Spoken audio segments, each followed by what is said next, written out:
Now suppose we have two blocks. One is block of mass m1, another is block of mass m2. Both are lying on a given surface. And this is a smooth surface. Now what are the forces right now acting on the block? One is the weight of the block. तो ये दोनों blocks का weight ऐसे vertically downwards act कर रहा है. And another is the normal reaction which these blocks will experience due to the surface below it. Now, right now, what you will observe is that your R1 is equal to M1G. तो अगर आप ये वाला block देखोगे तो इसके upward और downward force एक दूसरे को बैलेंस कर रही हैं, बिकॉज ब्लॉक जो है वो इस पे रेस्ट पे है, वो यहाँ पर रेस्ट पर है. And R2 is equal to M2G. तो यहाँ पर आप क्या नोटिस कर रहे हो कि ये जो आपका गिवन ब्लॉक M2 है, इस पे भी जो फोर्सेस हैं वो डाउनवर्ड एंड अपवर्ड बैलेंस हो रही हैं. तो ये जो फोर्सेस हैं ये एक दूसरे को बैलेंस कर रही हैं. These forces are cancelling out each other and this whole system right now is at rest. ये सारा का सारा सिस्टम अभी राइट नाउ किस पे है? रेस्ट पे है. Now what we do is we apply a horizontal force F on this block of mass M1. तो हमने ये जो M1 है इस पे हॉरिजॉन्टल फोर्स F लगा दी. अब ये जो आपकी फोर्स है ये अनबैलेंस्ड है. अनबैलेंस मतलब इस फोर्स को कोई भी कैंसिल नहीं कर रहा. तो मैं अब यहाँ पर ये जो R1, R2, M1G, M2G इसको यहाँ से निकाल रहा हूँ. क्यों? क्योंकि ये सारी फोर्सेस खत्म हो गई हैं, ये बैलेंस हो गई हैं, तो इनके कारण अब मोशन नहीं आ रहा. तो हम सिर्फ उन्हीं फोर्सेस को अब यहाँ पे कंसिडर करेंगे जो मोशन कॉज करेंगी. तो यहाँ पे जो मोशन कॉज करने वाली फोर्स है वो ये कैपिटल F है. तो हमने लास्ट क्लास में डिस्कस किया था कि ये जो फोर्स है ये M1 को आगे की तरफ पुश करेगा. मतलब ये जो फोर्स है ये M1 को आगे की तरफ पुश करेगा. और M1 अगर आगे जाना चाहता है तो उसको क्या करना पड़ेगा? M2 को आगे पुश करना पड़ेगा. तो ये this is your force on M2 due to M1. तो what is this F21? This is force on M2 due to M1. ये M2 के ऊपर फोर्स है जो कौन लगा रहा है? M1 लगा रहा है. अच्छा, अब जब आप ये M1 आगे जाना चाहेगा तो M2 जो है वो M1 को आगे जाने से रोकेगा. तो this M2 will apply a force F12. So this is force on 1 due to 2. अब ये जो फोर्सेस आप देख रहे हो these are action and reaction forces. Action and reaction, 1 ने 2 को आगे की तरफ पुश किया, 2 ने 1 को आगे जाने से रोक दिया. तो ये दोनों एक दूसरे के ऊपर एक्शन और रिएक्शन फोर्सेस लगा रहे हैं. And these forces are known as contact force. इस फोर्स को हम कंटेक्ट फोर्स कहेंगे. ये वो फोर्स है जो दो बॉडीज के आपस में एक दूसरे के साथ जुड़े होने के कारण आ रही है. Now here F12 is minus of F21. तो F12 जो है वो F21 के इक्वल एंड ऑपोजिट है. और ये एक दूसरे को कैंसिल नहीं करेंगे. क्यों नहीं कैंसिल करेंगे? Because this is your force on M2. ये फोर्स M2 पे लग रही है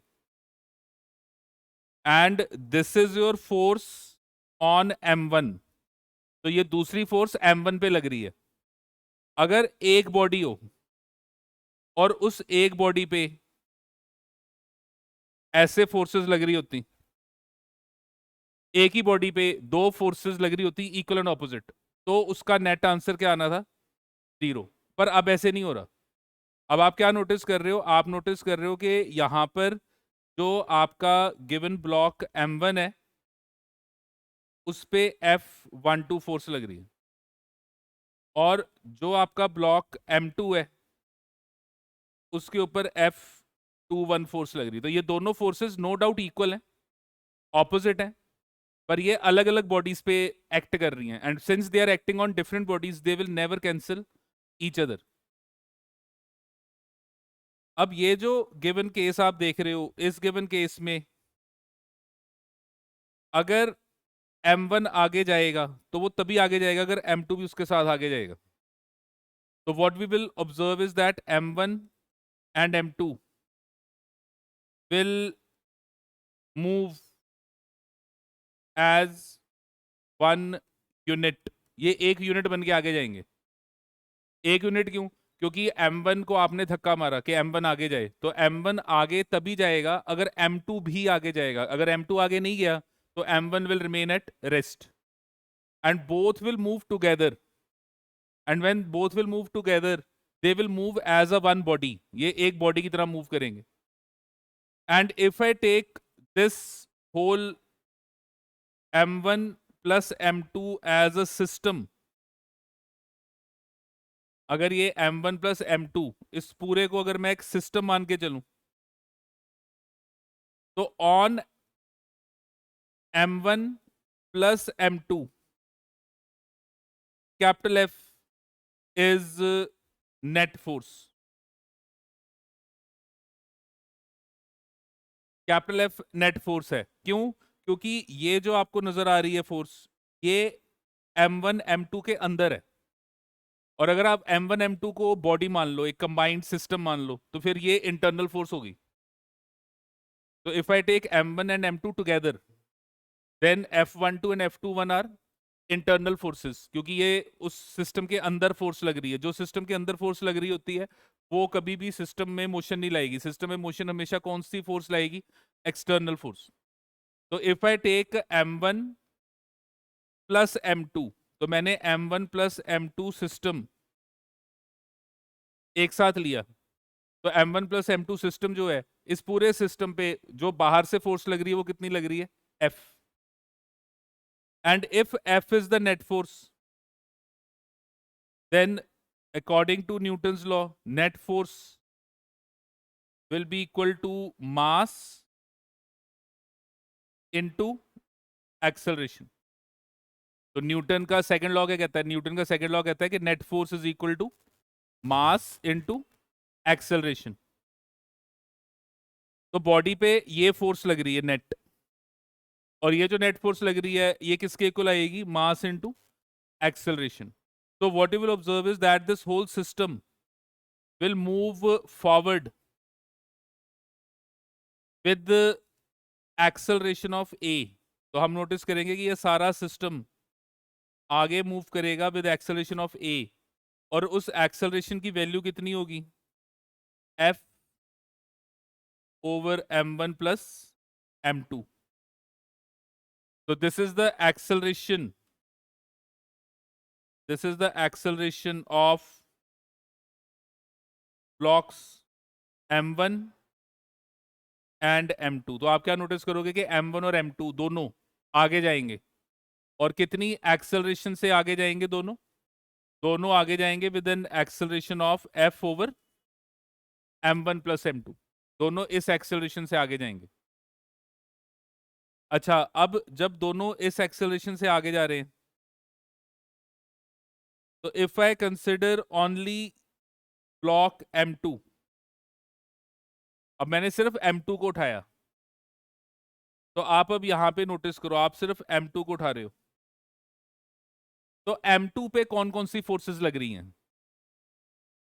M2 पे कौन कौन सी फोर्सेस लग रही हैं? तो M2 का एक तो वेट एक्ट कर रहा है डाउनवर्ड्स, दूसरा M2 को नीचे से क्या मिल रहा है? Normal direction. तीसरा M2 के ऊपर M1 फोर्स लगा रहा है, और वो जो फोर्स लगा रहा है that is F21, and F12 and F21 are equal in magnitude. Direction opposite है पर मैग्नीट्यूड दोनों का सेम है। तो इस वैल्यू को मैंने F कह दिया, क्योंकि दोनों वैल्यूज F12 F21 दोनों सेम है। तो मैंने दोनों को F, क्योंकि दोनों इक्वल है, जो वैल्यू F12 की आएगी वही F21 की आएगी, हाँ बस डायरेक्शन ऑपोजिट होगी।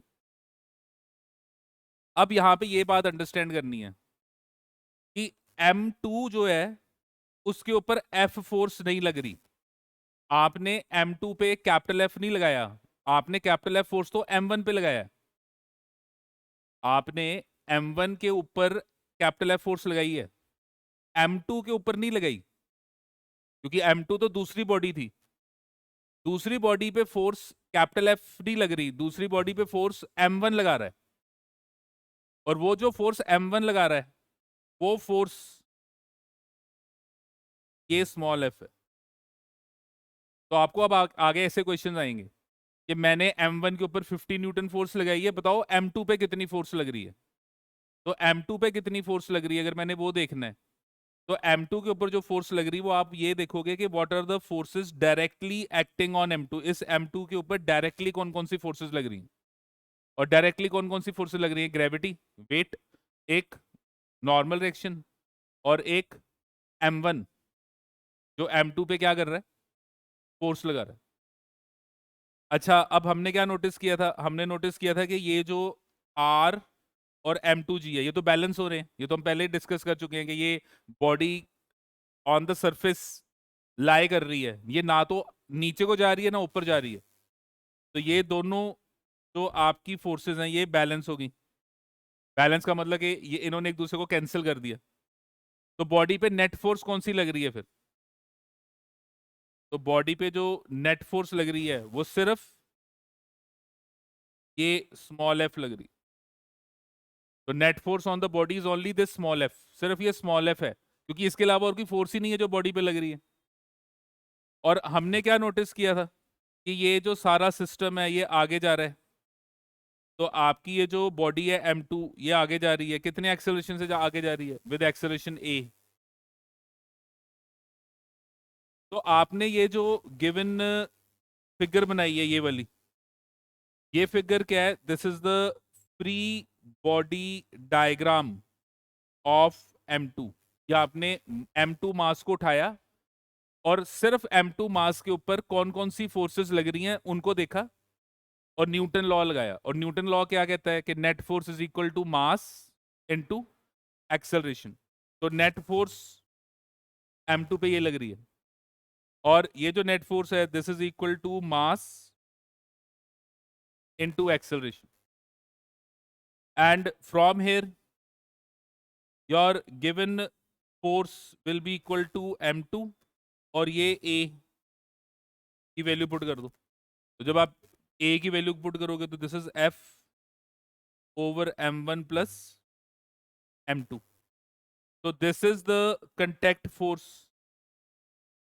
this is the contact force between M1 and M2। ये वो फोर्स है जो M1 और M2 के बीच में लग रही है। तो आपने ये F M1 के ऊपर लगाया, क्वेश्चन था कि बताओ M2 पे कितनी फोर्स लग रही है, तो आपने ये फोर्स निकाली है जो M2 के ऊपर एक्ट कर रही है। अच्छा, अगर मैं आपको कहूं कि फ्री बॉडी डायग्राम बनाओ M1 पे, क्योंकि आपके पास दो बॉडीज हैं, M1 भी है, तो यहाँ पे लेट अस से I draw free body diagram on M1। इस M1 पे फ्री बॉडी डायग्राम बनाते हैं। फ्री बॉडी डायग्राम मतलब अकेला M1 उठाओ और देखो अकेले M1 पे बाहर से कौन कौन सी फोर्सेस लग रही हैं। हाँ जी बताओ, कौन कौन सी लग रही हैं। तो मैंने ये M1 उठाया और अब मैं देख रहा हूँ कि इस M1 पे बाहर से कौन कौन सी फोर्सेस लग रही हैं। हाँ जी बता सकते हो कौन कौन सी लग रही हैं। एक तो इसका वेट, एक नॉर्मल रिएक्शन, एक फोर्स कैपिटल F जो आपने लगाई थी, क्योंकि आपने कैपिटल F M1 पे लगाया था, और M1 जब आगे जाना चाहता है तो M2 उसको आगे जाने से रोक रहा है। और हमने क्या कहा था कि F12 एंड F21 की वैल्यू सेम है। और ये जो केस है इसमें ये जो डाउनवर्ड फोर्स और ये अपवर्ड फोर्स ये एक दूसरे को कैंसिल कर रही हैं। तो अब आप आगे जैसे जैसे जाओगे तो आपको जिन फोर्सेस का पता है कि कैंसिल हो रही हैं उनको नहीं बनाना, क्योंकि जितना ज्यादा आप डायग्राम में फोर्सेस बनाओगे बाद में आपको उतनी वो डायग्राम कम्प्लेक्स लगेगी। तो ये मैंने दो फोर्सेस क्यों हटा दी, क्योंकि ये दोनों एक दूसरे को कैंसिल कर रही हैं। और बॉडी जा किधर रही है? Body is moving towards right with acceleration a. तो ये जो मैंने यहां पर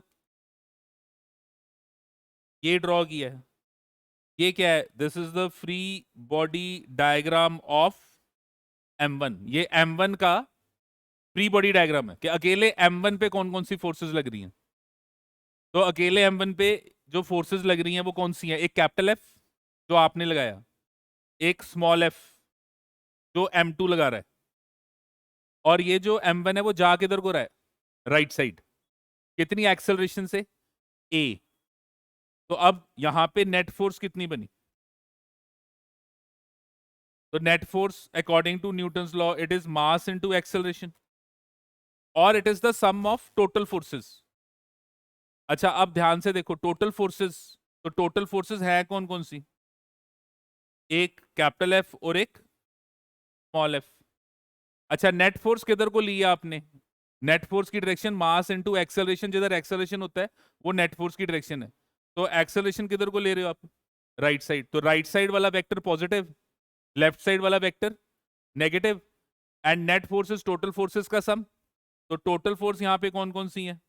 एक कैपिटल एफ जो राइट साइड है, और आपने राइट साइड डायरेक्शन पॉजिटिव ली है, और फिर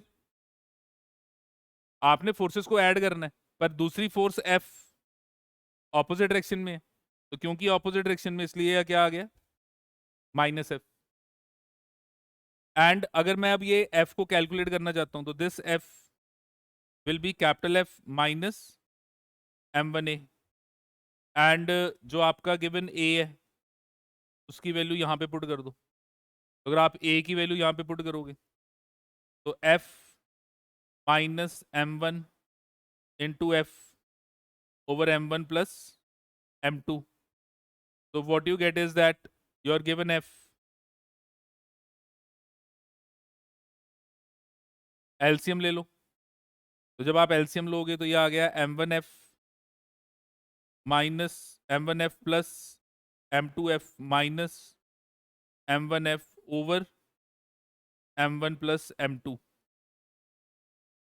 तो आपके पास जो F की value I that is M2F over M1 plus M2। अच्छा ये नोटिस करो, ये वैल्यू और ये वैल्यू देखो दोनों सेम है। क्यों सेम है? क्योंकि हमने क्या कहा था कि force acting on one due to two and force acting on two due to one both are equal and opposite. तो अगर कभी क्वेश्चन आए कि स्मॉल एफ निकालो, तो आपने कोई दोनों में से एक बॉडी उठानी है और आंसर निकालना है। मैंने इसलिए दो उठाई है कि आपको पता लगे कि फ्री बॉडी डायग्राम कैसे बनाते हैं। तो फ्री बॉडी डायग्राम मैंने दोनों पे बनाया, आंसर तो सेम ही आ रहा है, चाहे मैं M1 को लेता चाहे मैं M2 को लेता, दोनों का आंसर F जो आ रहा है वो सेम आ रहा है। हाँ जी क्लियर है कैसे हमने फ्री बॉडी डायग्राम बनानी है, कैसे एक सिंगल बॉडी उठानी है। और ये भी याद रखना है कि कैपिटल एफ M1 पे लग रहा है, या आप ये कह सकते हो कि capital F M1 plus M2 पूरा सिस्टम उस पे लग रहा है। पर अगर मैं कहूं M2 पे कौन सी फोर्स लग रही है, तो M2 पे कैपिटल एफ नहीं लग रहा। M2 पे जो फोर्स लग रही है वो M1 लगा रहा है, और M1 कितनी लगा रहा है उसको आप ये निकालोगे with the help of this small F, that is your contact force. हाँ जी ठीक है। तो ये जो कंसेप्ट हमने किया है इसके बेसिस पे अब एक क्वेश्चन करते हैं।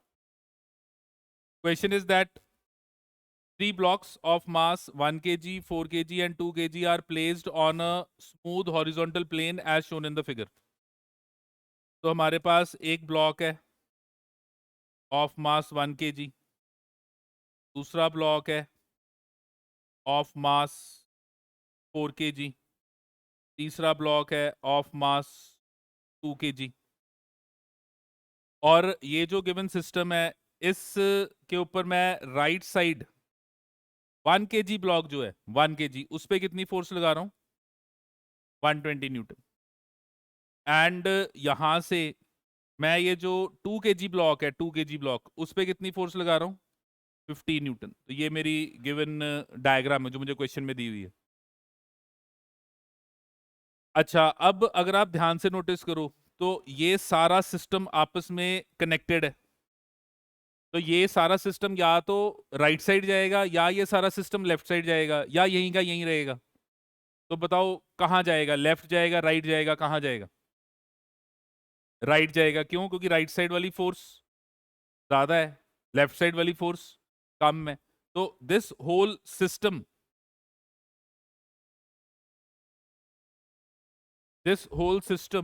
of how much mass? 7 kg will move towards right side की तरफ जाएगी। मैंने ये सारा एक सिस्टम मान लिया। मैंने कहा यार इकट्ठा इसको पूरा एक सिस्टम मानो। तो ये पूरा सिस्टम 7 kg, तो ये पूरा सिस्टम जो 7 kg है, ये 7 kg पे नेट फोर्स किधर को लगेगी? राइट साइड लगेगी। और अगर मैं इस 7 kg पे, इस 7 kg के ऊपर अगर मैं न्यूटन लॉ लगाऊं, न्यूटन सेकेंड लॉ, तो नेट फोर्स, हाँ जी, net force mass into acceleration is equal to, हाँ जी, टोटल फोर्सेस कौन कौन सी हैं? एक 120 है और एक 50 है। तो दोनों फोर्सेस को ऐड करना है। बॉडी जा किधर को रही है? बॉडी किधर को जा रही है? Right side. तो नेट फोर्स किधर को है? Right side. तो राइट साइड वाली फोर्सेस पॉजिटिव, उसके ऑपोजिट नेगेटिव। तो राइट साइड 120 माइनस 50। तो एक्सेलरेशन देखो कितना आ गया आपके पास। तो this will be 70/7, that is 10 metre per second square. तो ये आपकी एक्सेलरेशन आ गई पूरे सिस्टम की। और ये सारा का सारा सिस्टम जो है 1 kg, 4 kg, 2 kg, ये सारा का सारा सिस्टम आगे जाएगा। और कितने एक्सेलरेशन से आगे जाएगा? 10 मीटर पर सेकेंड स्क्वायर। हाँ जी, क्लियर है ये? तो हमारा जो पहला पार्ट था वो था find the acceleration of the system. तो मैंने एक्सेलरेशन ऑफ द सिस्टम निकाल लिया। वो कितना निकाल लिया? 10 मीटर पर सेकेंड स्क्वायर। अच्छा, अब दूसरा है कि find the normal force between 1 kg and 4 kg block. Normal force मतलब परपेंडिकुलर फोर्स बिटवीन 1 एंड 4। तो क्वेश्चन कह रहा है कि ये जो 1 और 4 है, ये एक दूसरे को, ये देखो, ये टच कर रहे हैं। और जहां पर ये टच कर रहे हैं वहां पे इनके बीच में फोर्स निकालो कि 1 और 4 kg के बीच में कितनी फोर्स लग रही है। तो what is the force between 1 kg and 4 kg block? तो अगर आप ध्यान से नोटिस करो तो आप क्या ऑब्जर्व करोगे कि ये जो 1 kg है, ये 4 को क्या करेगा? आगे की तरफ पुश करेगा। और 4 kg क्या करेगा? 4 kg 1 को आगे जाने से रोकेगा। ऐसे ही ये जो 4 है, ये जब आगे जाएगा तो ये 2 kg को क्या करेगा? पुश करेगा। और ये जो 2 kg है, ये 4 kg को आगे जाने से रोकेगा। हाँ, ये समझ में आया जो मैं फोर्सेस बना रहा हूँ? और यहाँ पे मैंने इन दोनों को F1 क्यों लिखा है? क्योंकि पीछे अभी हम समझ के हटे हैं कि both the forces are equal and opposite but they are acting on different bodies. जो राइट साइड वाला F1 है वो 4 kg पे लग रहा है, जो लेफ्ट साइड वाला F1 है वो 1 kg पे लग रहा है। और मैंने अब ये जो फोर्स निकालनी है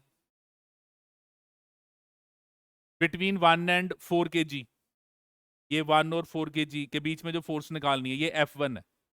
तो what is the force acting on 1 and 4 kg पे 1 के कारण कितनी फोर्स लग रही है? तो वो जो फोर्स लग रही है वो आपके पास ये F1 है। अब इस F1 को कैसे निकालोगे? If I draw free body diagram of 1 kg, मैं 1 kg का फ्री बॉडी डायग्राम बनाता हूं। तो 1 kg, हाँ जी, कौन कौन सी फोर्सेस लग रही हैं? एक 120 न्यूटन लग रही है और दूसरी फोर्स लग रही है F1 जो 1 kg को आगे जाने से रोक रही है। और ओवरऑल ये 1 kg क्या कर रहा है? ये एक्सेलरेट कर रहा है। किधर को एक्सेलरेट कर रहा है? Towards right. कितने से एक्सेलरेट कर रहा है? 10 मीटर पर सेकेंड स्क्वायर। तो आप बना सकते हो इक्वेशन। कैसे बनाओगे? Net force. नेट फोर्स क्या है? Mass into acceleration. तो यहां पे मास कितना है? 1। एक्सेलरेशन ए। और अगर आप ए एक्सेलरेशन देखो तो एक्सेलरेशन कितनी है? 10 मीटर पर सेकेंड स्क्वायर। तो mass into acceleration is equal to total forces. कौन कौन सी हैं total forces? 120 and F1। Right side वाली force positive, left side negative. तो आपके पास F1 की वैल्यू 110 न्यूटन। तो this is the force between 1 kg and 4 kg। तो ये फोर्स आ गई बिटवीन 1 kg एंड 4 kg। ठीक है। अगर मैं आपको कहूं find the force between 4 kg and 2 kg, अगर मैं आपको कहूं कि find force between 4 kg and 2 kg, हाँ जी, ये बताओ कैसे निकालेंगे? तो force between 4 kg and 2 kg, ये 4 एंड 2, इनके बीच में ये फोर्स लग रही है। कितनी फोर्स लग रही है? F2। कैसे निकालोगे? तो 4 और 2 में से एक बॉडी उठाओ।